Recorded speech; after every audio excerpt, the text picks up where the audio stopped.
O que a esquerda faz aqui no Brasil já foi feito no resto do mundo e não funcionou. E parece que aqui eles querem tentar fazer o errado até que um dia, quem sabe, pode dar certo. E não vai dar certo aqui. Tiveram todas as oportunidades. O que eles entregaram para os brasileiros foi isso. E estão repetindo a dose agora. E isso, na minha opinião, já sinaliza um 2026, aonde muito provavelmente nós vamos ter aí uma eleição que vai rumar para a direita. E com um fator adicional ainda que, na minha opinião, vai favorecer a direita, que é o que esse governo está fazendo é plantando tempestade. Que tal lhe parece essa nova fase do Novo? Aquela época de desavenças, aquela época de indecisão, ficou para trás com as mudanças que o partido teve. Custou muito caro, mas o partido encontrou seu caminho agora. Eu reconheço que fiquei um pouco assustado ao saber da indicação que você fez do líder do governo na Assembleia, o João Magalhães, que é uma figura um pouco controversa, para dizer o mínimo, investigada em casos aí, máfia das ambulâncias, Operação João de Barro e algumas condenações. Para ter o apoio da Assembleia, esse não é um preço muito caro a pagar, não?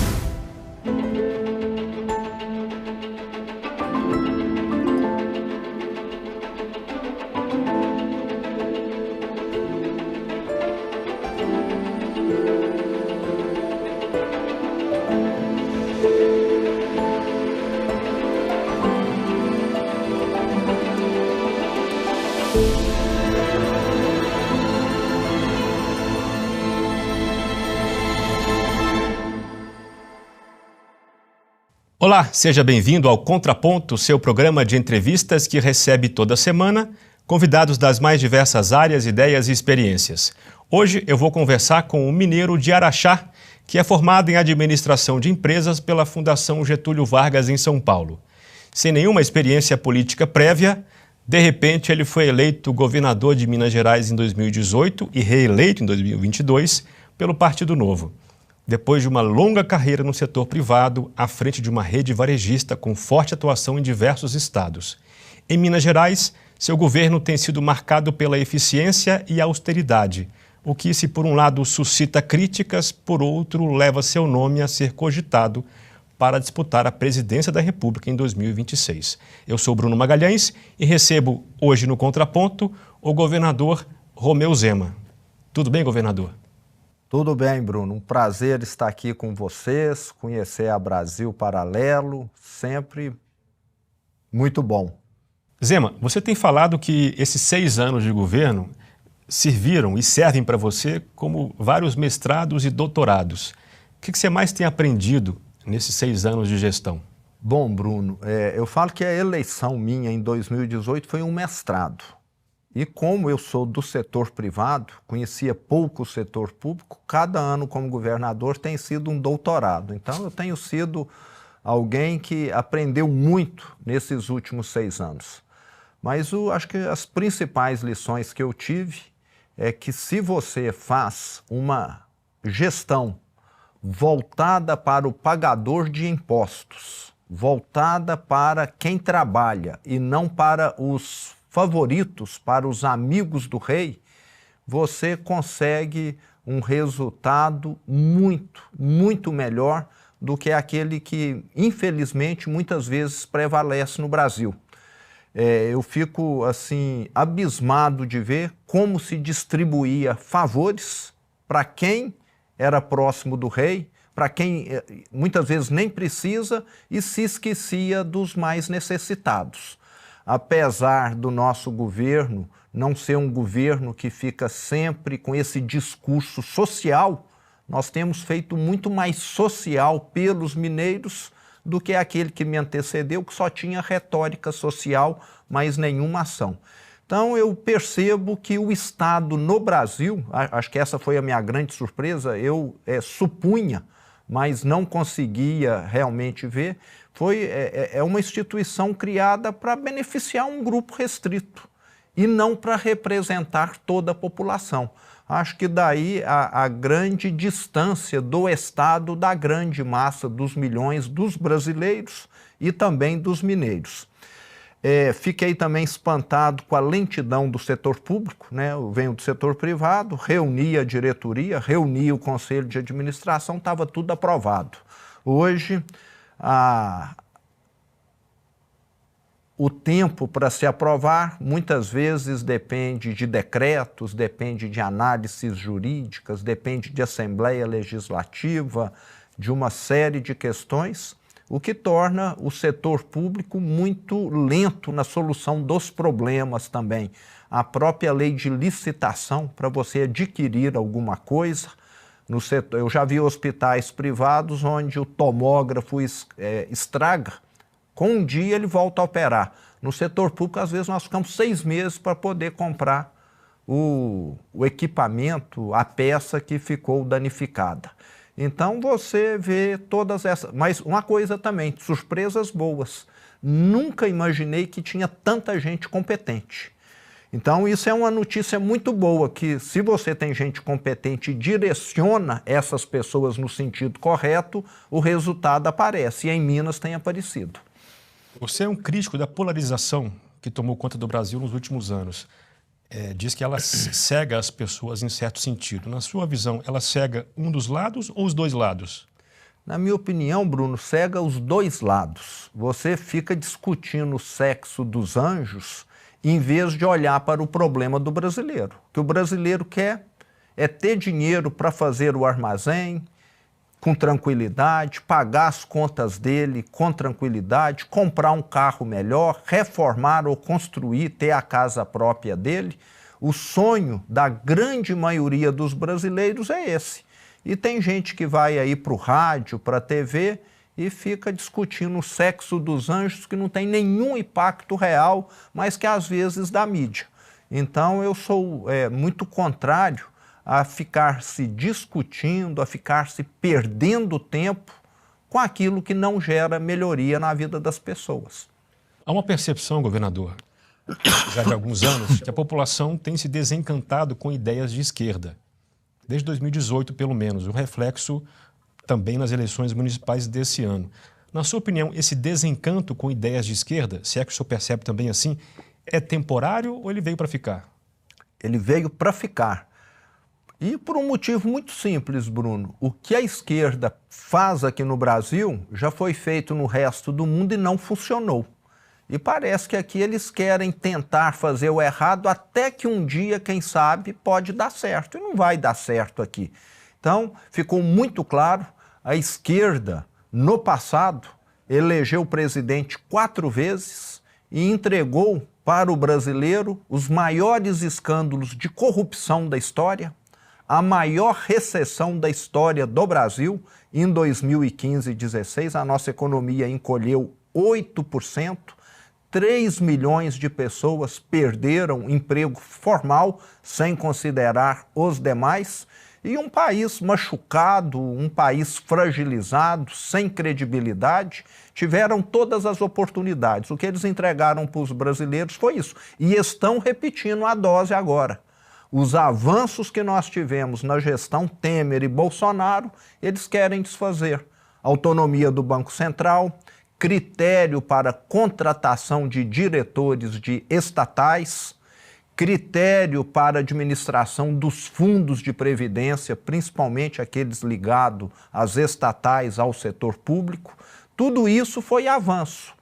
Liberdade de imprensa, estão querendo desfazer. Então, é uma receita que não dá certo, mas o brasileiro foi bom, ele ficou vacinado.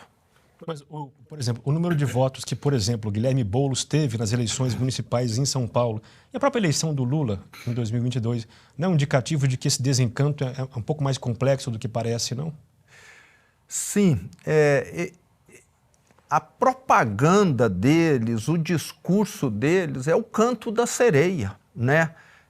Como o Brasil é um país, além de pobre, um país onde a grande maioria das pessoas não tem um nível de ensino adequado, apesar dos grandes investimentos em educação, parece que você tem mais facilidade para poder meio que manipular as pessoas. Nós vamos cobrar impostos dos ricos, por exemplo. como se isso fosse suficiente para resolver os problemas dos pobres. Nós sabemos que, além de insuficiente, vai fazer com que aqueles que investem, geram empregos aqui hoje, a grande maioria acabe indo para fora. Mas para a grande massa da população, isso às vezes ainda soa como algo plausível, algo viável, mas o brasileiro, na minha opinião, ele tem amadurecido em termos políticos. Ele hoje é muito mais cético, muito mais crítico, quando um candidato chega e faz aquela quantidade de promessas na sua campanha eleitoral, etc.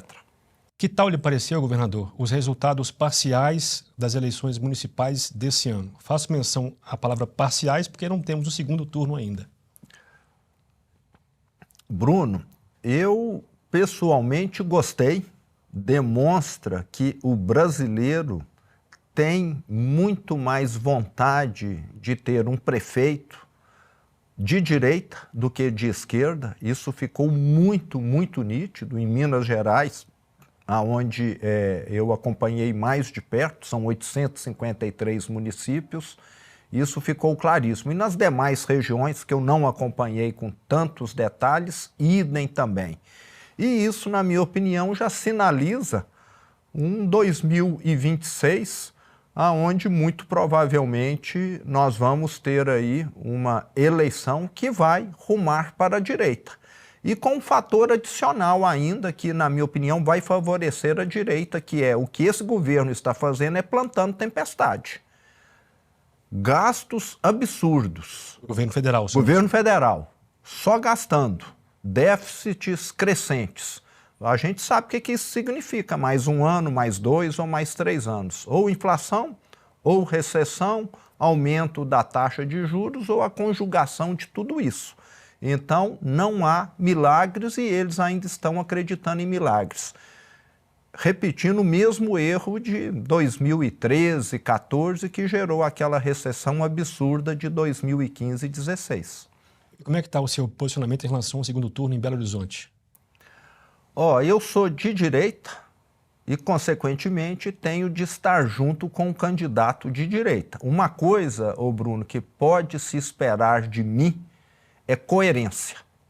Do meu partido, inclusive, do Partido Novo. Eu falo que o Partido Novo pode ter uma série de defeitos, mas ele não tem, que é querer tirar proveito da situação, ser oportunista. Nós temos propostas e as nossas propostas serão essas, mesmo que aquilo signifique perder a eleição. Mas isso, com o tempo, vai criar para o eleitor essa noção. Eu posso confiar, porque o que eles falam é o que eles sempre fazem, mesmo que perca a eleição eventualmente. Vou falar em Novo, governador. O senhor teve uma desinteligência com o ex-presidente, o Amoedo, numa certa ocasião. Que tal lhe parece essa nova fase do Novo? O Novo já mostrou nessa eleição municipal de 2024 que ele teve uma mudança gritante. Em que sentido o senhor avalia? Primeiro, no número de municípios em que ele disputou a eleição. Em 2020, eu tentei de toda maneira sensibilizar o partido, o Diretório Nacional, que nós precisávamos disputar em mais cidades. Fui desconsiderado, tanto é que naquela ocasião, dos 853 municípios de Minas, nós disputamos eleição para vereador em 5.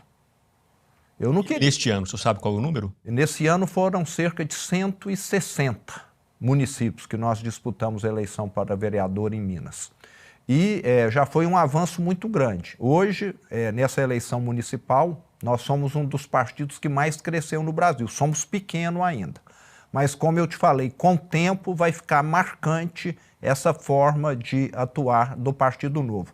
E o Eduardo Ribeiro tem feito uma gestão excepcional à frente do partido. Aquela época de desavenças, aquela época de indecisão, ficou para trás com as mudanças que o partido teve. Custou muito caro, mas o partido encontrou seu caminho agora. E como é que ficou essa desavença entre você e o então presidente Amoedo? Eu respeito o Amoedo, ele e o time que criou o Partido Novo sempre merecerão o crédito.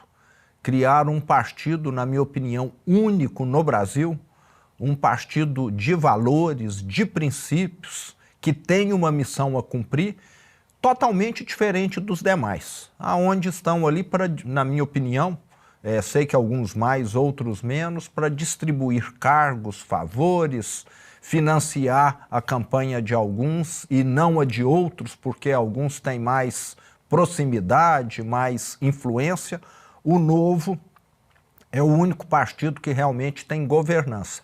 Agora pecaram muito na execução política e o Eduardo tem hoje conseguido conduzir essa execução. É o que eu falo, fizeram um projeto excepcional, mas na hora de colocar a mão na massa para construir, enfrentaram problemas e não souberam corrigir. O Eduardo Ribeiro tem feito essa condução. Zema, eu sou mineiro, nascido e criado em Belo Horizonte, onde moro, e casado com uma moça de Águas Formosas, onde eu voto. Então eu tenho interesse pessoal na sua resposta a essa pergunta. Quem você está preparando para a sua sucessão em 2026? Eu tenho uma pessoa preparadíssima, que é o meu braço direito hoje, à frente do governo de Minas, que é o meu vice-governador, o professor Matheus.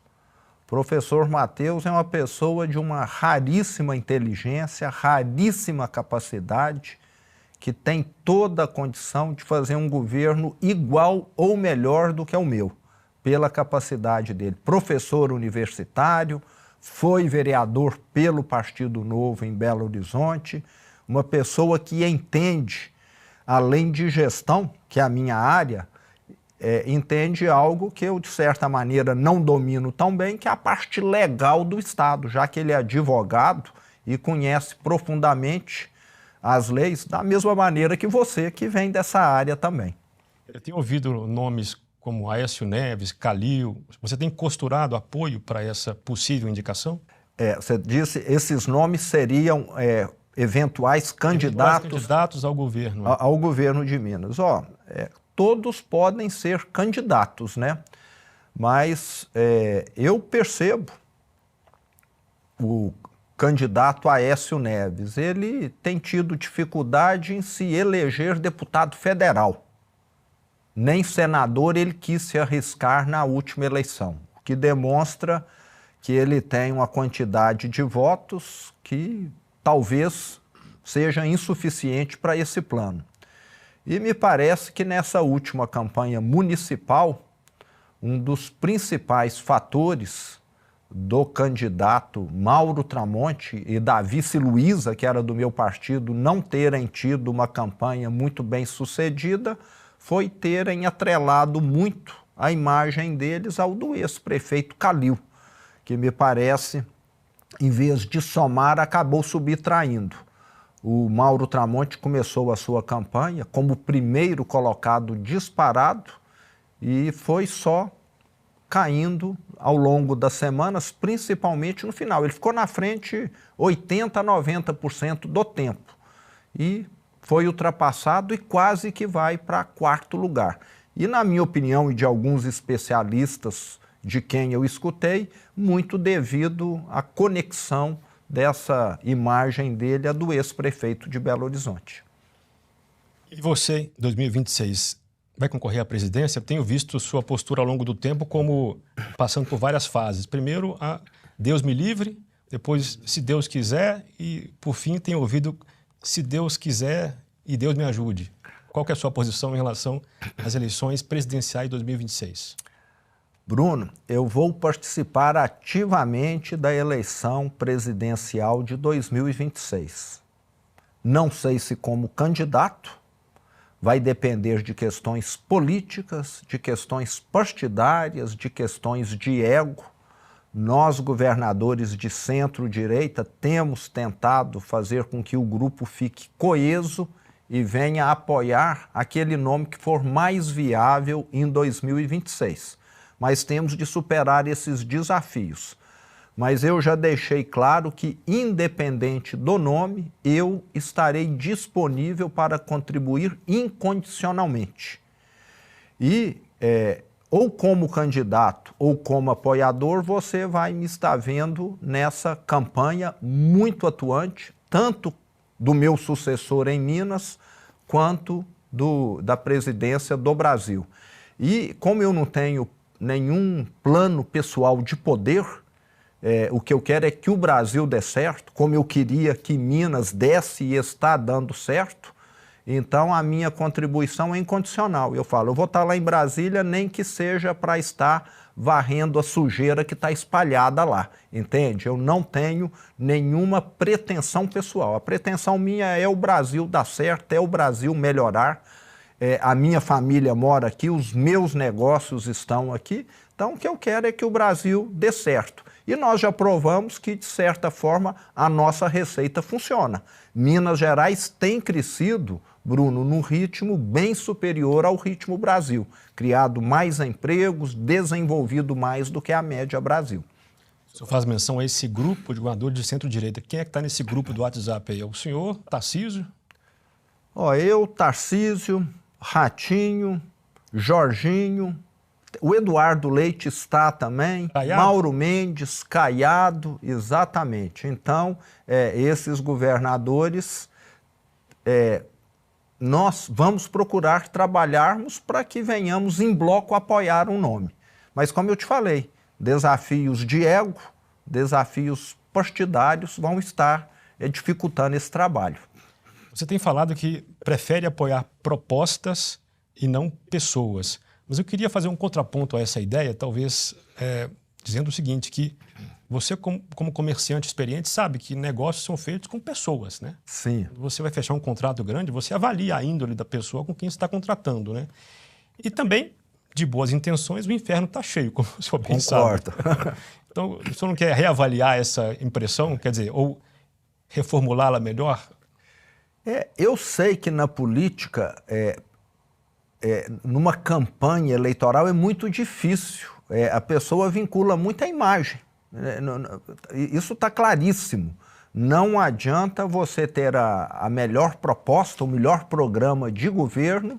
Se você não tem um bom histórico, não tem resultado. Exato, não tem uma comunicação, não conversa a língua do povo. Então, o que eu tenho tentado, Bruno, é muito isso, é ter propostas boas, mas ter também esse jeito acessível, essa forma de comunicar claramente, com transparência, de não decepcionar. Eu acho que o conjunto todo é que acaba contribuindo para poder dar certo. Mas eu quero deixar claro aqui, tem algumas propostas que eu não abro mão delas, de forma alguma. Eu já falei que eu prefiro perder a eleição e dormir tranquilo do que ganhar a eleição e nunca mais dormir, entende? Porque eu sinto na obrigação de fazer o certo. Eu saí da minha zona de conforto para ser político. Se for para fazer o errado como sempre fizeram, deixa o outro fazer então, concorda? Eu vou ser mais produtivo aonde eu estou. Eu estou na política para fazer diferente. Se for para fazer igual sempre foi feito, deixava os mesmos de sempre disputarem a eleição. Eu estou aqui hoje como governador de Minas, e se for candidato em 26, para poder mudar, para poder fazer diferença.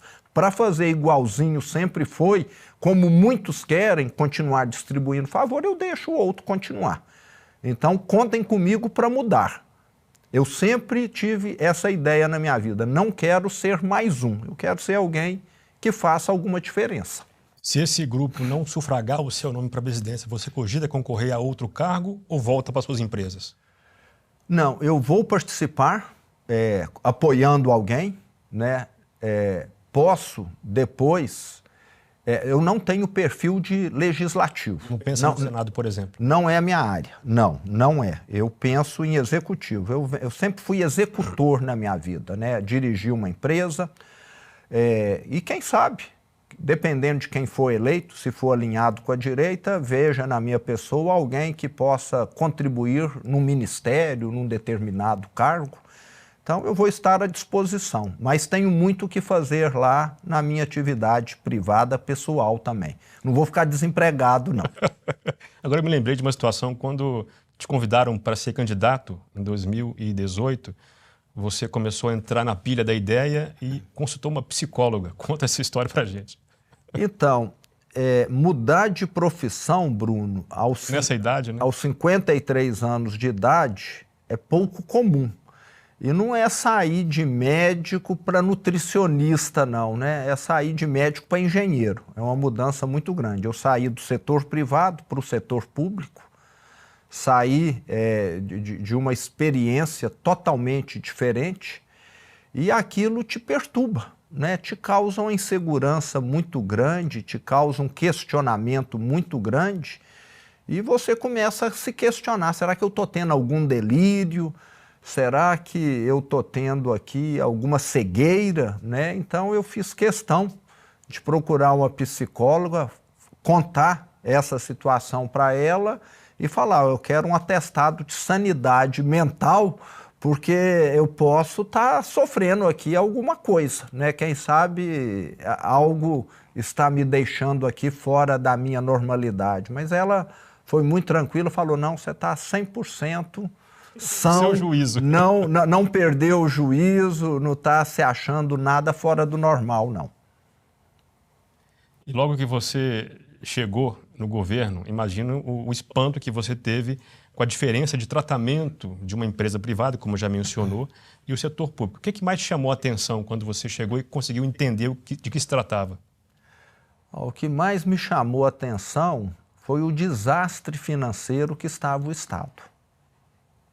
E continua, de certa maneira. Nós reduzimos a dívida, nós devíamos 190% da receita, já reduzimos para 170%.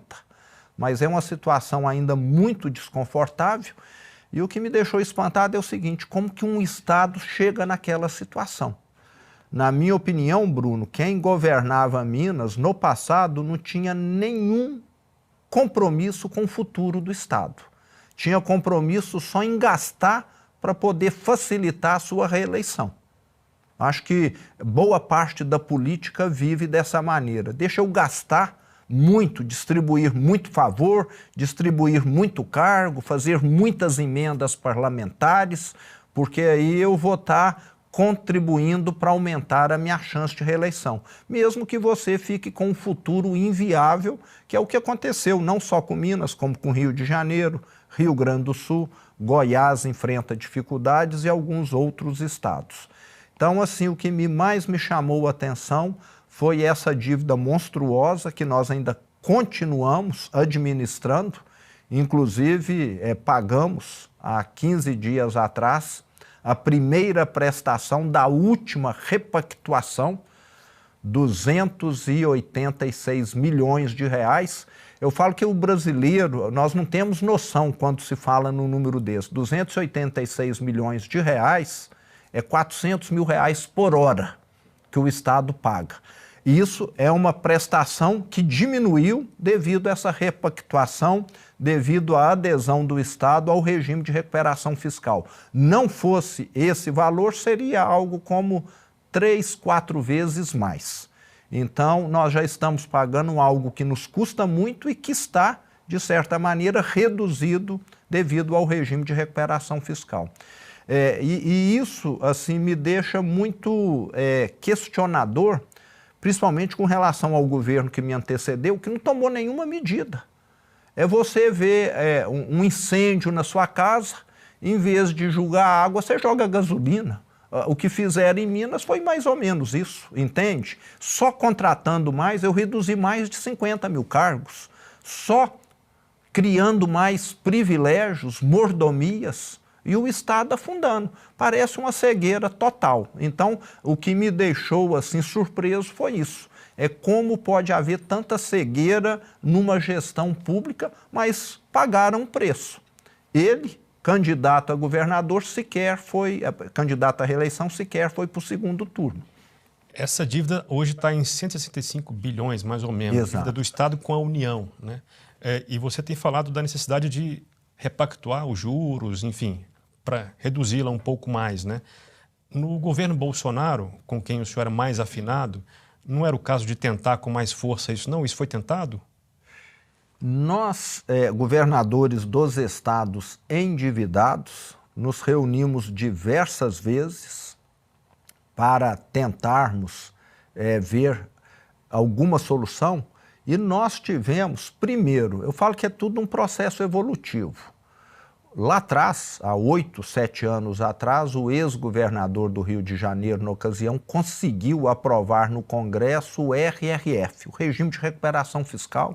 Rio de Janeiro aderiu, depois Rio Grande do Sul aderiu, Goiás e, por último, Minas Gerais. No nosso caso, diferente dos outros, não via legislativa, via judiciário, já que nós tivemos em Minas um caso de omissão legislativa. A Assembleia, na minha primeira gestão, não quis apreciar, né, esse tema aí que ficou engavetado lá. Mas o que aconteceu? O regime de recuperação fiscal, ele foi se provando ao longo do tempo uma solução não adequada. É a mesma coisa que você, Bruno, ou eu, Romeu, hoje devermos uma prestação que não cabe no seu salário nem no meu salário. Você passa a ter uma redução de 3 vezes nessa prestação, fica viável, mas daqui a 3, 4 anos ela vai lá para cima de novo. A forma de cálculo, é isso? É mais ou menos isso. Ela volta a subir e aquilo que você não pagou, Bruno, você vai ter de pagar no futuro. O que o regime de recuperação fiscal, de certa maneira, viabilizava era você postergar a solução do problema. E chegamos à conclusão, e isso aconteceu foi o ano passado, que o problema não era o RRF, o problema era a taxa de juros. Não tem plano que resolva a dívida dos estados se você não alterar a taxa de juros por um motivo muito simples. A taxa que se cobrava era IPCA mais 4. IPCA é basicamente o crescimento da economia do Brasil, a inflação. O Brasil é um país que cresce timidamente, 1,5% ao ano. Se você cobra uma taxa de 4%, fica muito claro que depois de 10, 20, 30 anos, aquilo que absorvia 20% do seu salário ou do meu, vai passar a absorver 50% e torna totalmente inviável a prestação. Então, o Propag, que foi sabiamente proposto pelo presidente do Senado, Rodrigo Pacheco, já foi aprovado no Senado e agora vai ser aprovado pela Câmara Federal, está lá em regime de urgência, é o que vai realmente estar possibilitando esse pagamento. Vimos lá, fizemos várias simulações, o Propag, sim, é a solução não só para Minas, como para os outros estados endividados. Caso contrário, nós vamos ter uma inviabilidade de pagamento, que é o que já estava acontecendo. Você é um dos mais entusiasmados membros do COSUD, que é o Consórcio de Integração Sul-Sudeste. Como é que você responde às críticas de que esse consórcio foi criado para rivalizar com o Norte e Nordeste? Com muita surpresa e até um pouco de indignação. Criar consórcio é liberdade de todo mundo. Algum prédio pode criar condomínio e o outro não pode criar um condomínio, então eu fico até surpreso. Me parece que incomodou a criação do COSUD, que nós criamos informalmente, logo no meu primeiro ano como governador, ainda em 2019, já estamos caminhando aí para cerca de 10, 12 encontros que nós já tivemos nesse período todo, tivemos de parar durante a pandemia. E o que eu quero, Bruno, é o seguinte: eu e os governadores do Sul e do Sudeste, como nós somos os estados que têm as maiores economias, as maiores populações do Brasil, a maior representatividade, esses estados sempre trabalharam isoladamente, diferente de outros. E por que nós não podemos nos unir? Nós sempre tivemos muito protagonismo econômico, né, onde a maior parte da indústria do Brasil está, a maior parte da população, mas sempre fomos muito pouco escutados em termos políticos. Muitas vezes outras regiões do Brasil aprovaram projetos onde a conta ia para o Sul e para o Sudeste, o recurso para outras regiões do Brasil.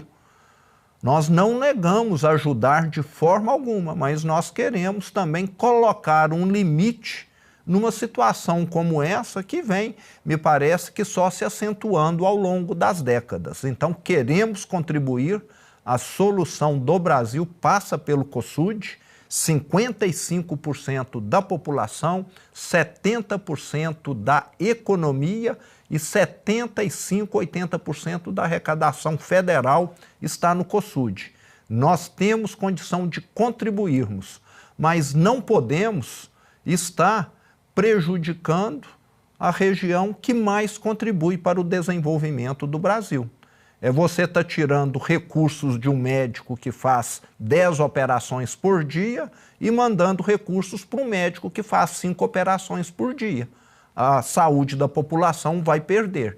Então, nós queremos sermos escutados, não queremos tirar nada de ninguém, mas queremos também que não sejamos prejudicados. Se tem fundo de desenvolvimento do Norte, do Nordeste, do Centro-Oeste, por que não tem fundo de desenvolvimento do Sudeste? Nós temos favela aqui, nós temos gente que passa fome aqui. Me parece que não está tendo um tratamento isonômico. Zema, um tema que parece pouco explorado no seu discurso público, pelo menos eu vejo pouco, é a educação. Como é que é a sua visão sobre esse tema, Estado e educação? O que você tem feito em Minas Gerais nesse assunto? Muito. Primeiro, o Estado, Bruno, nunca tinha cumprido o mínimo constitucional de educação, 25%. Nunca. E nada aconteceu com aqueles que não cumpriram. Não sei por quê. Desde que nós assumimos, nós já reformamos 2.300 escolas, prédios escolares, intervenções grandes. Nós tínhamos banheiros, cozinhas totalmente inadequados, totalmente precários. Colocamos mobiliário novo, aonde o mobiliário era antigo, metade do mobiliário foi trocado, trocamos todos os computadores, tanto de alunos quanto de professores. Nós estamos falando de computadores de 10, 15 anos atrás, que já estavam totalmente inúteis. E, além disso, criamos o maior programa de formação profissionalizante do Brasil, que é o Trilhas de Futuro. Nós já formamos cursos com 2 anos de duração em escola particular, não é escola pública, que nós pagamos a bolsa, com auxílio alimentação, com auxílio transporte, nós já formamos 40 mil alunos. E nesse momento nós temos 130 mil cursando. E esses cursos, Bruno, o interessante é que eles são feitos sob medida para cada cidade do estado de Minas. Se é uma cidade que tem atividade de agricultura, você vai ter ali curso de técnico de manutenção de máquina agrícola, curso de técnico em irrigação. Se você tem uma cidade que é histórica, você vai ter ali curso de técnico em restauração de patrimônio histórico. E assim por diante. Então, são cursos sob medida para atender aquela demanda e que tem hoje feito uma diferença gritante no Estado, que é um dos problemas que o Brasil todo tem, que é falta de mão de obra qualificada. Hoje a educação em Minas está avançando, as pessoas estão conseguindo empregos muito melhores do que antes e o melhor do Trilhas de Futuro é que ele é dinâmico. Se amanhã o setor de agricultura ficou bem atendido, com técnico de manutenção de máquina agrícola, etc., e você passa a ter necessidade de pessoas na área da saúde, é só você falar, ou escola privada, eu quero que o curso aqui agora seja de enfermagem, de técnico em radiologia e não mais voltado para a agricultura. Então, fica flexível. E um dos problemas que nós temos na educação do Brasil é que tudo é engessado. Nós temos cursos hoje em universidades estaduais, federais, que não têm a mínima procura, mas estão ali porque sempre estiveram consumindo recursos públicos e não formando ninguém. Zema, é claro que ninguém faz tanta mudança assim sem encontrar resistências fortes. Você já disse em algum programa que que tem evitado sair em público, tanto porque pessoas querem tirar foto com você o tempo todo, mas também porque tem pessoas que acabam xingando você em algum lugar. Onde você encontrou mais resistência para fazer essas mudanças? Setores, pessoas? É lógico que em alguns setores, aqueles ligados, vamos dizer, à esquerda, né, onde a esquerda domina, você tem mais resistência, né? Os sindicatos que sempre jogam, né? Sindicatos de servidores? Ou de categorias, né? De categorias em geral, e muito ligado. Tipo, vamos dizer aqui, em Minas nós temos sindicatos de servidores que, aonde eu vou no estado, eles fazem lá alguma manifestação. Já estou mais do que acostumado, faz parte da vida política, democrática, e até fica aqui um aviso para eles. Quanto mais eles fazem isso, mais eu sou uma pessoa teimosa, mais ânimo eu tenho, sabe? Melhor eu acho. Porque eu estou lutando por aquilo que é certo. Quando o servidor público não recebia o salário em dia, Bruno, não tinha o plano de saúde em dia para poder usar, eles ficaram quietinhos, esses sindicalistas, esses manifestantes. Eu pergunto, será que eles estão com interesse político ou por interesse de representar a categoria? Agora, a grande massa dos servidores reconhece o nosso trabalho. É uma minoria barulhenta, muitas vezes sindicalistas, que pagam para alguém viajar, para alguém lanchar, para ir lá perturbar algum lugar que eu estou indo. Mas encaro isso com a maior naturalidade, e isso só me deixa mais aguerrido para continuar a luta ainda. Quando você assumiu o governo, Minas estava em 21º lugar no ranking de transparência e parece que hoje está nos primeiros lugares. Que ranking é esse? Se é que o senhor sabe dessa informação, acho que eu ouvi de você mesmo. E como é que você fez para chegar nesse ponto?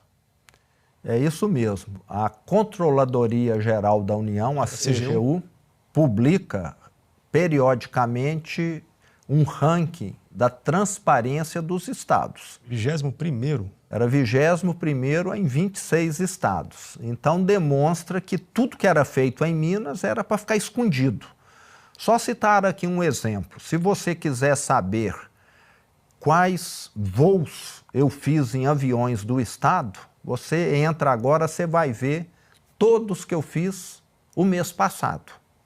Todo mês é atualizado. Antes, essa atualização era feita só no governo seguinte. Ficava 4 anos, 5 anos para poder saber. Se você está fazendo certo, por que você teme esconder? Eu vi recentemente aí o governo federal pedindo sigilo de 100 anos para algumas questões. Na minha opinião, você deve pedir sigilo, questões de segurança somente. Segurança nacional, que envolve algo dessa natureza. Mas fora esse ponto dos voos, o que mais que mudou? Tudo. Nós temos hoje uma controladoria com autonomia e não uma controladoria feita para perseguir ou beneficiar, como o que acontecia no passado. Quando eu assumi, tinha vários... como que chama? O processo disciplinar engavetado, porque era de alguém amigo do rei. Eu falei, se tem processo disciplinado é para ser apurado. Então foi apurado. E tinha processos disciplinares indevidos que era para perseguir alguém que estava causando problema ao rei. Esses andavam. Esses andavam. Eu falei, nós vamos tratar todos igualmente. Existe aqui uma lei, nós vamos seguir a lei. Eu não estou aqui para perseguir ninguém, nem para privilegiar ninguém. Eu estou aqui para fazer o correto, o que a lei manda.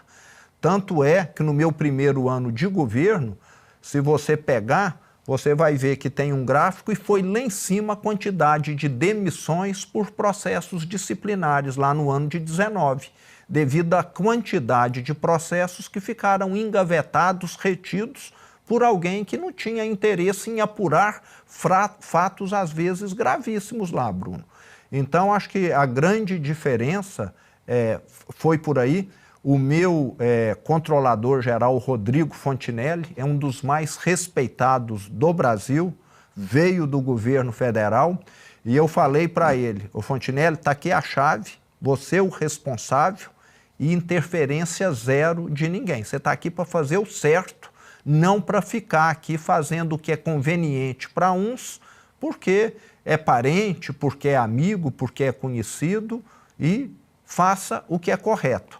Então, uma postura tão simples e muitas vezes tão difícil de ser colocada em prática no mundo político do Brasil. Zema, conhecendo um pouco a sua índole e sabendo do esforço que você tem para manter o Estado, enfim, de forma honesta, conduzir as coisas honestamente, eu reconheço que fiquei um pouco assustado ao saber da indicação que você fez do líder do governo na Assembleia, o João Magalhães, que é uma figura um pouco controversa, para dizer o mínimo, investigada em casos aí, máfia das ambulâncias, Operação João de Barro e algumas condenações. Para ter o apoio da Assembleia, esse não é um preço muito caro a pagar, não? Ô Bruno, nós temos questões políticas, né? Estamos no mundo político. O João Magalhães tem tudo isso que você comentou. Agora, condenação, e isso foi muito discutido com ele de forma muito clara, transparente, né? Nós fomos muito preto no branco. Ô João, se nós tivermos nessa trajetória de trabalho conjunto algo que se prove, até agora são suposições, são... Tem condenações já. Várias condenações, em segundo grau, inclusive. Mas uma transitou em julgado, ele não foi preso, mas tem condenações. Sim, então foi exatamente nessa questão aí que nós deixamos claro, falando, nós não temos condição de ficar aqui com alguém nos representando condenado. Ele está lá em recurso nesse momento. Então, temos de aguardar. Eu sou favorável ao amplo direito de defesa, mas ficou muito bem tratado e espero que a verdade prevaleça. Não sei se é contra ou a favor dele, né? Você crê na inocência dele? Não tenho conhecimento dos processos. Não tenho, é muito difícil avaliar. Não sou advogado como você. Muitas vezes, ô Bruno, eu estou numa mesa com 12 pessoas, né? Outros governadores, ministros, procuradores, etc., olho para todo mundo e chego à seguinte conclusão, o único não advogado aqui sou eu. Então, para mim, que não tem esse conhecimento tão profundo, é mais difícil de analisar. Mas não desconfio e nem confio em ninguém até que haja aí um fim do processo. Vamos falar sobre privatizações. Você é um entusiasta desse assunto, mas encontra também resistências. Vou falar de dois casos, Codemig e Cemig. O caso Codemig, enfim, nenhum dos casos se concluiu. Faz um panorama para a gente desses dois desafios. Eu sei que você tentou privatizar a Cemig, agora está em fase de... Qual que é a expressão que se está usando agora para... Transformá-la em corporação. A Codemig, quer dizer, a Cemig já se fala em federalizar, não é isso? Sim. Como é que está esse panorama e os desafios nesses dois assuntos aí? Perfeito. Bruno, primeiro... tem de ficar aqui muito claro que nós avançamos em muitas privatizações, aquelas que não dependiam de anuência legislativa. Esse é o entrave, então, sempre. A Cemig vendeu diversas subsidiárias. Eu posso citar aqui as maiores Light, no Rio de Janeiro, Renova, um parque eólico gigante no sul da Bahia, e Santo Antônio lá no norte. Falta Belo Monte ainda. Vendeu as ações que ela tinha. Vendeu as participações, as ações que ela tinha. A venda dessas ações já fez com que a Cemig evitasse o desembolso de mais de 13 bilhões de reais. Ela não tinha lucro nessas participações, não? Não, aliás, ela só acumulou prejuízo. Vale lembrar que a Cemig, no passado, Bruno, ela foi utilizada como ferramenta para fazer politicagem. Por que que uma empresa mineira, Companhia Energética de Minas Gerais, vai deixar o Estado sucateado, como ficou, em termos de transmissão, geração e distribuição, e vai investir no Rio de Janeiro, vai investir na Bahia, vai investir lá em Roraima e no Pará. Eu que te pergunto, por que ela investiu? Eu acho que ela tinha um programa de político e não um programa de desenvolvimento. Só que ela não é companhia política de Minas Gerais, ela é companhia energética de Minas Gerais. Eu acho que fizeram uma confusão aí no passado. E isso acarretou para a empresa um prejuízo superior a 14 bilhões de reais, essas participações. Além de deixar o Estado sucateado, porque se tivesse deixado o Estado sucateado e tivesse ganhado muito dinheiro, tivesse ganhado 30 bilhões... Reinvestia, né? Reinvestia, não. Mas deixa eu entender isso aí. Assim, pensando como a pessoa que fez isso, qual que é a vantagem de comprar ações na Light, nessas outras empresas? Acho que queriam ter influência Brasil afora, para poder julgar algum jogo político, sabe? Porque como empresa não faz nenhum sentido. É você ir investir na fazenda dos seus vizinhos e a sua fazenda minguar. Ficar sem adubo, ficar sem irrigação, faz sentido algum isso? Não faz sentido. Se a sua casa estivesse em ordem, então aí eu vejo que fica muito claro porque tem de privatizar tudo. Empresa estatal no Brasil só atende um público cativo, muito bem, os políticos, que usam elas como cabide de emprego, que usam elas como ferramenta para aumentar suas chances de reeleição, mesmo que elas não prestem um serviço adequado. Hoje, em Minas Gerais, nós já reduzimos muito, Bruno, mas ainda tem falta de energia elétrica. Muitas indústrias hoje falam, eu estou ampliando a produção, preciso de energia daqui a 90 dias. A CEMIG só vai conseguir atender daqui a um ano. Porque está sucateado, vai precisar fazer uma linha nova, uma subestação nova, mas já diminuímos muito esse atraso aí.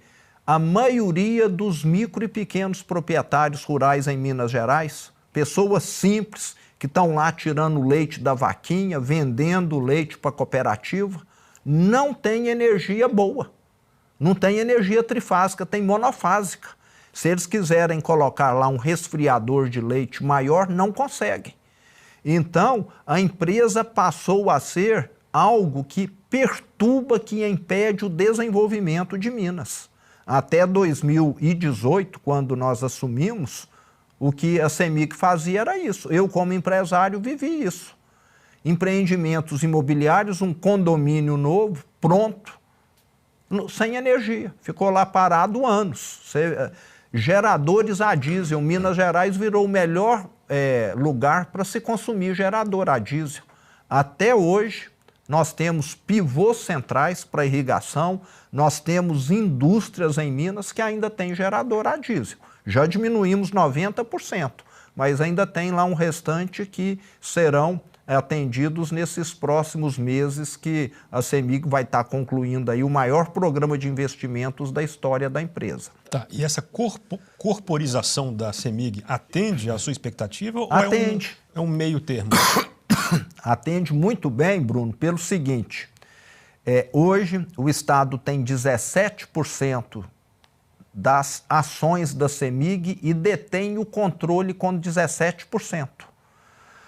Quando a empresa se transformar numa corporation, o Estado vai deixar de ter o controle com 17% e vai ganhar duas vezes. Primeiro, porque a governança vai melhorar, um governante mal intencionado, que foi a grande maioria que nós tivemos antes, que usou a empresa como essa ferramenta da politicagem, isso não vai existir mais.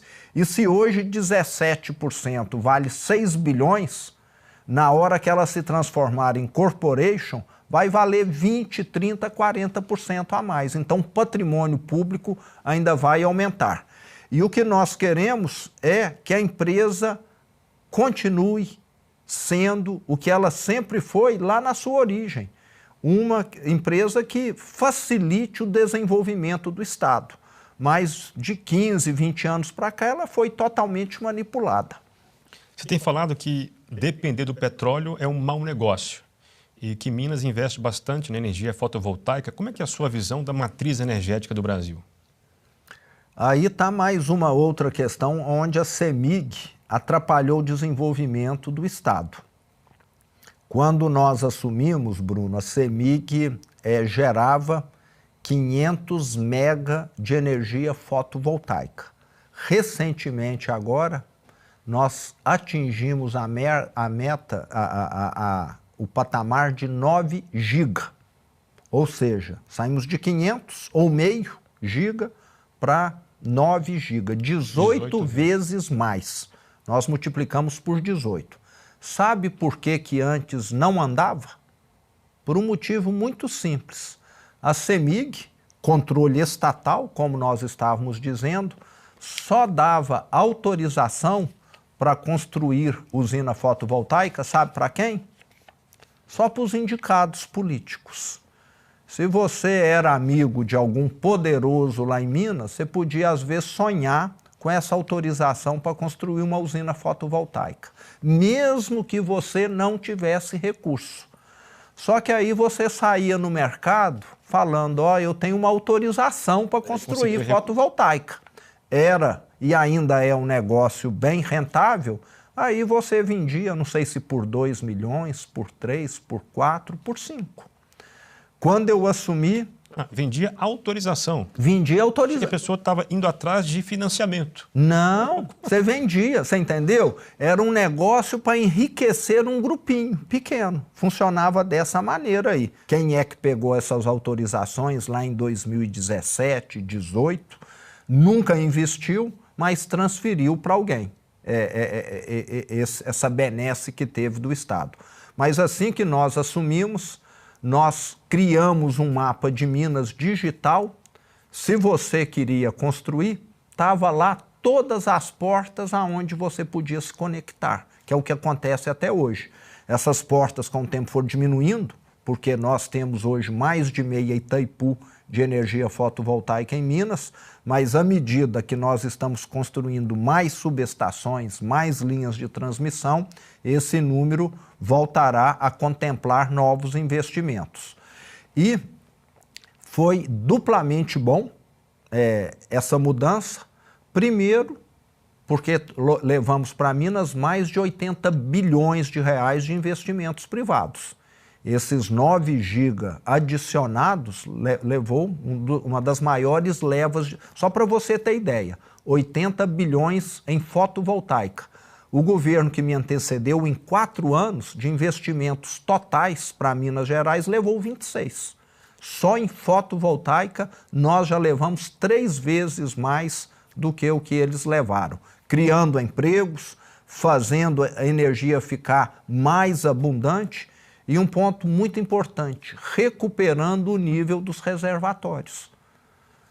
Quem acompanha o nível de Furnas, de Três Marias, de Ponte Nova, lá no Alto Paranaíba, no Triângulo, sabe que esses reservatórios chegaram a ficar, em algumas ocasiões, com 7% do volume de água. Eu mesmo, no início do governo, recebi diversas reclamações, fui acompanhar essa tragédia e, há 2 anos atrás, esses reservatórios já estavam no outro patamar.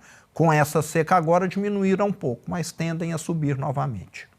Você, quando assumiu, recebeu diversas obras inacabadas no Estado. Até por querer concluí-las, você tem dito que não será conhecido como governador de uma grande obra. Mas se pudesse, se tivesse caixa para fazer uma grande obra, que grande obra Minas precisa hoje? Eu vou ser um governo, aliás, estou sendo, Bruno, um governo que muito mais planta, semeia, ara, irriga, aduba, do que propriamente colhe. Nós temos sido muito nessa linha. O meu sucessor, e gostaria muito que seja o professor Matheus, vai inaugurar obras que eu não vou inaugurar. E isso não me causa nenhum constrangimento. Porque no Brasil, infelizmente, nós sempre temos deixado de lado grandes projetos estruturantes que são de longo prazo, só para fazer o auê da politicagem e se reeleger. E quando você fala em grandes obras, como o Rodoanel, lá da região metropolitana, é obra para 10, 15 anos. E muito provavelmente eu não irei inaugurar talvez nem o primeiro arco, que vai ser o Arco Norte, e sim o meu sucessor, o mesmo com o metrô, mas eu fico muito satisfeito. Para você ter um estado, um país que cresça, você precisa de ter obras estruturantes, que vão acontecer ao longo, às vezes, de muitos anos ou até mesmo de décadas. O Rodoanel de São Paulo é um exemplo claro. Depois de 20, 25 anos, agora que ele está sendo completado, mas mudou por completo a região metropolitana. E nós herdamos um grande cemitério de obras inacabadas, mais de 90 UBS, unidades básicas de saúde. O pior do que paradas eram obras vandalizadas, obras que foram depredadas, 6 hospitais regionais de grande porte.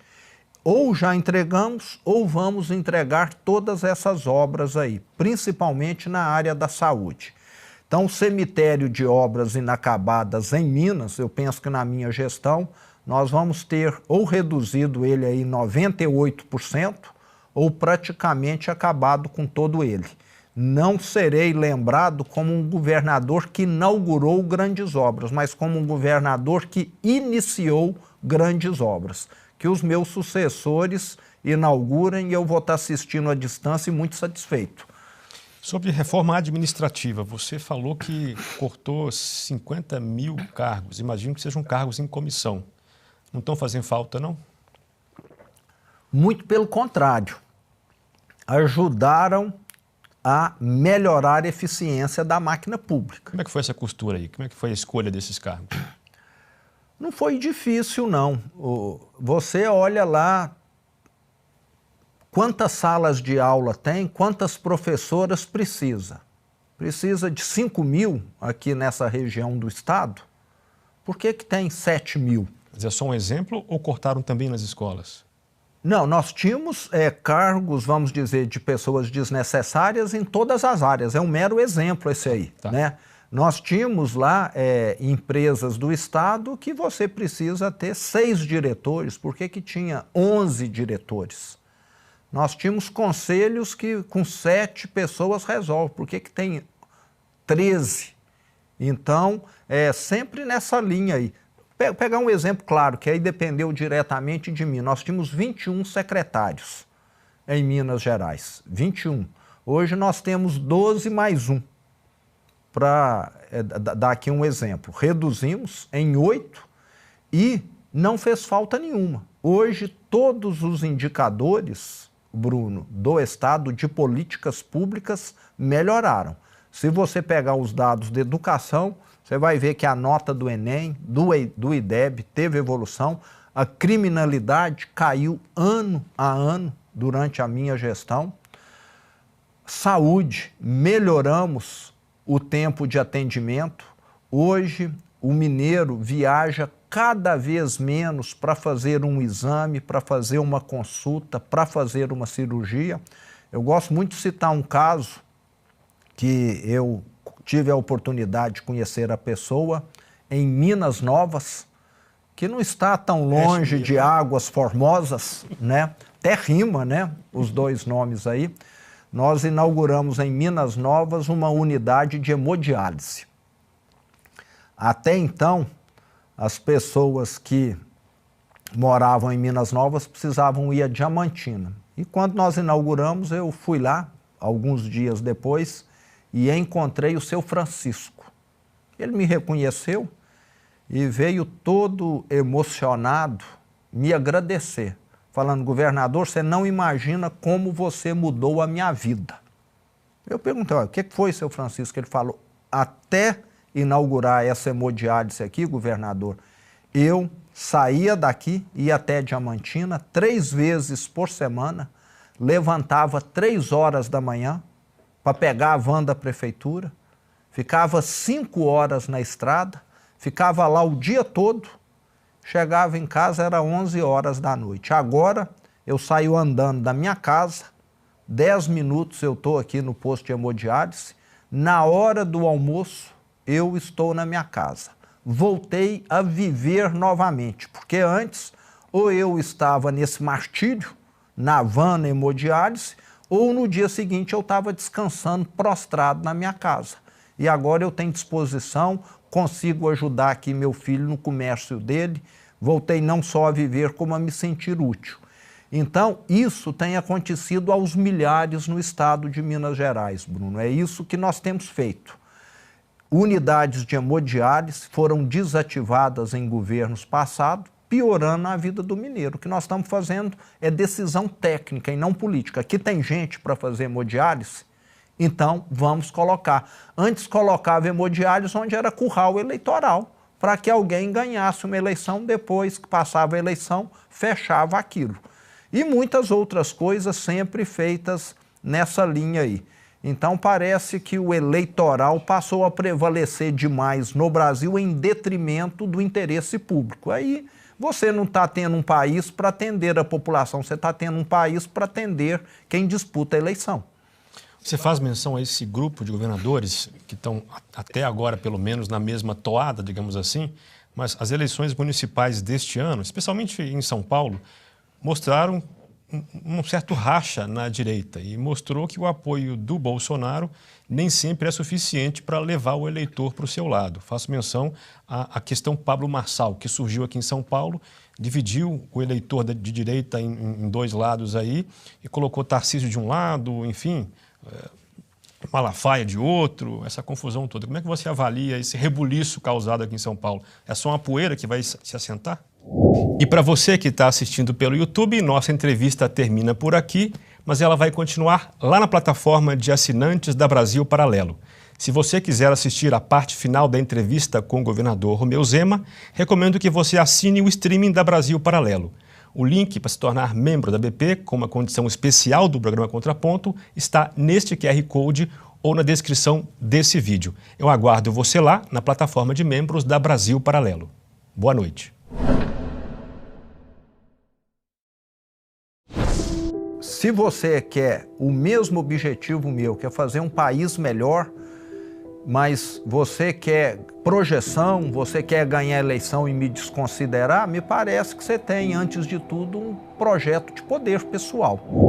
Eu cheguei a ver, em algumas cidades de Minas, 2 candidatos da direita se lançarem, ou a esquerda ganhar ou quase ganhar. Então, é necessário ter muito cuidado. Temos de deixar os egos de lado, os interesses pessoais de lado, alguns interesses partidários e falar, nossa proposta é única, vamos somar aqui. E tem espaço para todo mundo, propostas boas vão fazer a direita ficar ainda mais forte. O meu lugar é estar contribuindo, independentemente de estar varrendo a sujeira de Brasília ou sendo presidente, se tiver de ser. Eu não tenho nunca tive na minha vida, vale salientar aqui, Bruno, nenhum sonho de disputar uma eleição. Ninguém que trabalhou comigo, e olha que ainda tem muita gente lá que trabalhou comigo 30 anos, nunca me viu falar de política. A política no Brasil, Bruno, é muito carente de bons exemplos. O que nós temos é essa visão imediata de gente que só está preocupada com a próxima eleição, em se reeleger, em distribuir favores para aumentar essa chance de reeleição e não com um projeto de país do futuro. Por isso que o Brasil sempre está a passos de tartaruga, não avança. Nós temos hoje um país que atende à classe política.